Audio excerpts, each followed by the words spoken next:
tapi saya tidak ada kaitannya dengan tim sukses. Sehingga saya mencoba untuk objektif, saya mencoba untuk berdiri di tengah-tengah, karena hukumnya yang perlu kita kaji dan kita pikir. Kalau kita timbang, lalu kalau ini ada masalah hukum, maka perlu kita persoalkan. Itu adalah sesuatu yang sudah kami lakukan beberapa waktu yang lalu, sehingga kemudian diputuskan agar kita mengajukan ke Mahkamah Konstitusi. Dan tidak mudah untuk meyakinkan pasangan agar kita ajukan, tapi karena tim sukses, masyarakat pendukung semua mengatakan bahwa dari data-data yang kita peroleh itu perlu diuji. Dan tentu kami telah memaparkan suatu data kepada beberapa orang, dipertimbangkan bahwa ini kalau memang pasangan 01 sudah menang tanpa ada kecurangan, kita juga ikhlas, kata mereka. Tapi kalau ada hal-hal seperti yang diutarakan atau dianalisa oleh tim hukum, maka patut ada langkah. Kita sepakat dan terjadi penandatangan surat kuasa, kemudian diajukan ke MK. Ini sedikit flashback. Nah,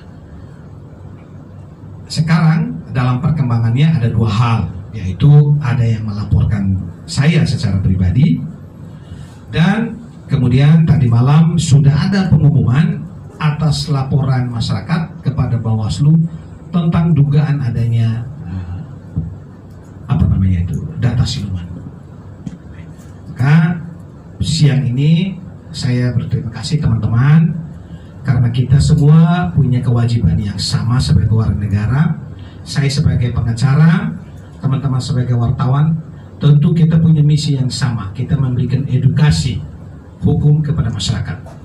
Karena apa? Apabila ada dua kelompok masyarakat yang berbeda dalam mengusung pilihannya, kemudian itu tidak diselesaikan melalui suatu institusi, misalnya melalui hukum, ini kan bisa menimbulkan penafsiran sepihak. Kemudian ini kan bisa memicu perbedaan, merusak hubungan kekerabatan yang selama ini mungkin di satu rumah ada yang dukung paket 1, ada yang dukung paket 2. Maka saya kira melalui Mahkamah Konstitusi adalah satu cara yang fair agar mengembalikan keretakan-keretakan yang sudah terjadi, sehingga semua bisa terbuka.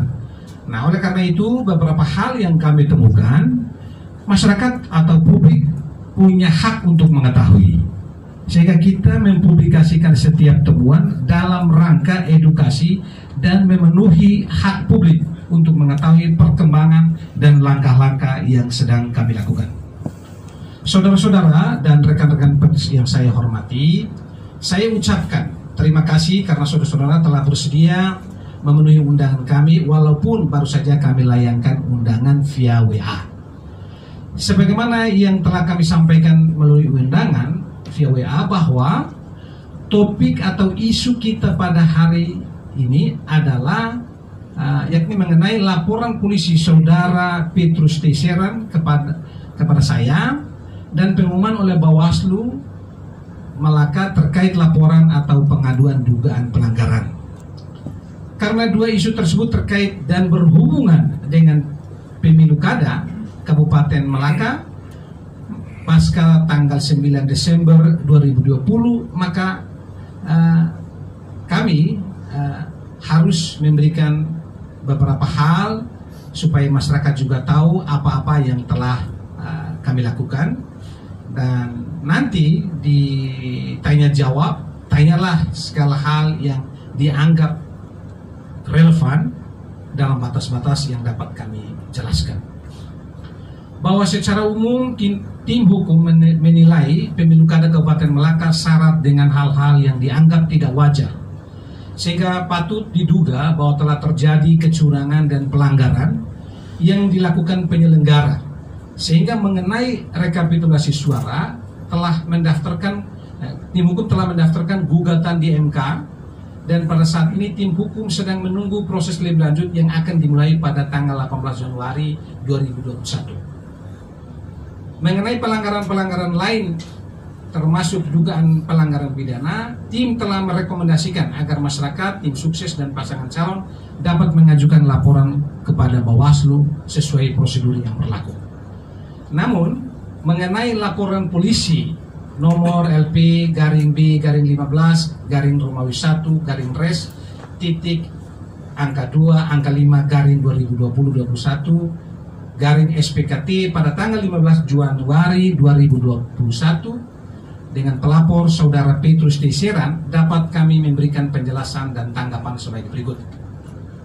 Bahwa terkait laporan masyarakat dan tim SBS Bawaslu Kabupaten Malaka, substansi yang dilaporkan, yang kemarin ya, yang dilaporkan kepada Bawaslu, substansi yang dilaporkan adalah adanya dugaan DPT yang diterbitkan oleh KPU Kabupaten Malaka memiliki kriteria yang keabsahannya patut dipertanyakan dan perlu ditelusuri lebih lanjut, sehingga kami menyebut ketidakjelasan identitas pemilih itu sebagai pemilih siluman.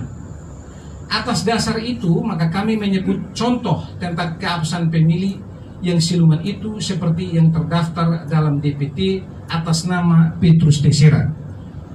Bahwa kami tidak menyebut EKTP atas nama Petrus Teiseran adalah palsu. Kami tidak bilang KTP-nya palsu. Namun dari data yang kami miliki, berdasarkan DPT dari tim SBSWT yang diperoleh pada sidang pleno KPU Kabupaten Malaka tentang DPT tanggal 13 Oktober 2020, disebutkan bahwa pemilih atas nama Petrus Teiseran telah diterbitkan SKP WNI. SKP WNI itu singkatan dari Surat Keterangan Pindah WNI nomor atau garing 5321 garing 2905 520 garing 0063 Provinsi NTT Kabupaten Kota Kupang atau garing Kota Kupang, Kecamatan Oebobo, Kelurahan atau Desa Liliba pada tanggal 29 Mei 2020. Bahwa sesuai aturan kependudukan dan semua orang tentu tahu bahwa tidak akan mungkin, ini ingat ya, bahwa tidak akan mungkin terbit pada tanggal 29-20 apabila terbit itu SKP WNI itu apabila tidak ada pemohon. Jadi surat keterangan pindah warga negara Indonesia tidak akan pernah bisa terbit kalau tidak ada pemohon. Dan apabila ada pemohon, tentu maksudnya sudah jelas dan terang bahwa pemohon memang mengajukan untuk pindah ke kabupaten lain. Nah, yang keempat, bahwa tim hukum tidak mempersoalkan EKTP yang saat ini masih dimiliki oleh Saudara Petrus Teiseran. Namun yang dipersoalkan adalah jika SKP WNI telah terbit, apakah Saudara Petrus Teiseran masih memiliki hak pilih di Kabupaten Malaka? Itu yang dipersoalkan. Jika Saudara Petrus Teiseran sudah tidak memiliki hak pilih, bagaimana KPU Kabupaten Malaka menerbitkan surat undangan atau C6 kepada yang bersangkutan untuk memilih?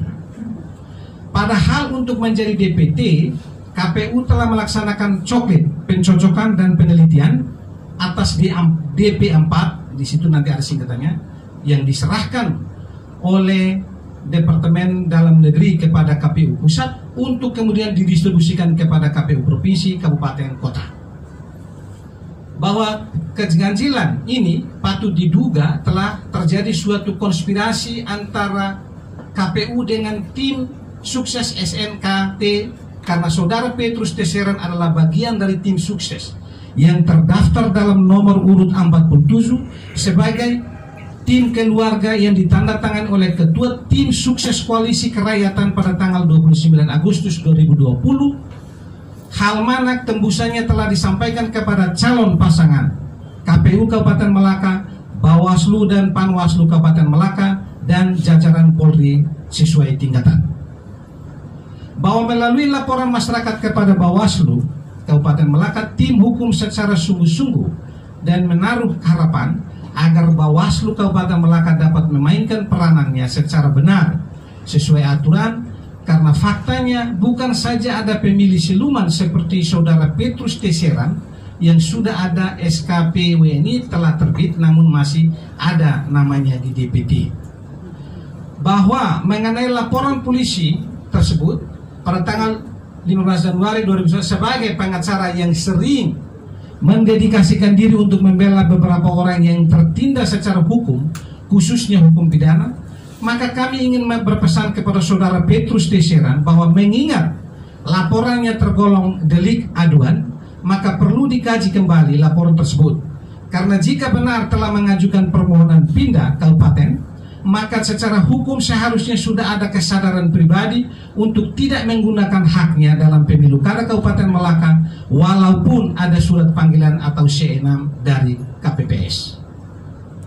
Bahwa jika benar saudara Petrus Tessieran telah mengajukan permohonan pindah namun masih memegang KTP Melaka, apalagi telah menggunakan KTP tersebut, maka tidak ada alasan pembenar bahwa saudara Petrus Tessieran tidak mengerti hukum, apalagi latar belakang saudara Petrus Tessieran sebagai tokoh masyarakat dan cukup berpendidikan, sehingga alasan bahwa masih sebagai penduduk aktif di Melaka, bukan KTP fiktif, kartu keluarganya masih ada, paspornya berdasarkan itu sebuah tabungan, semua masih Melaka, sehingga pada saat pencoblosan mendapat undangan dari pihak penyelenggara, kemudian haknya dapat digunakan untuk mencoblos karena fakta demikian justru dapat dinilai bahwa dengan sengaja menggunakan hak pilih padahal sudah mencabut berkas tentang kependudukan di Melaka.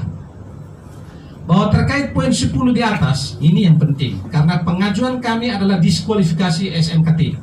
Bahwa terkait poin 10 di atas, oleh karena telah mengajukan pindah dan telah terbit SKP WNI dan secara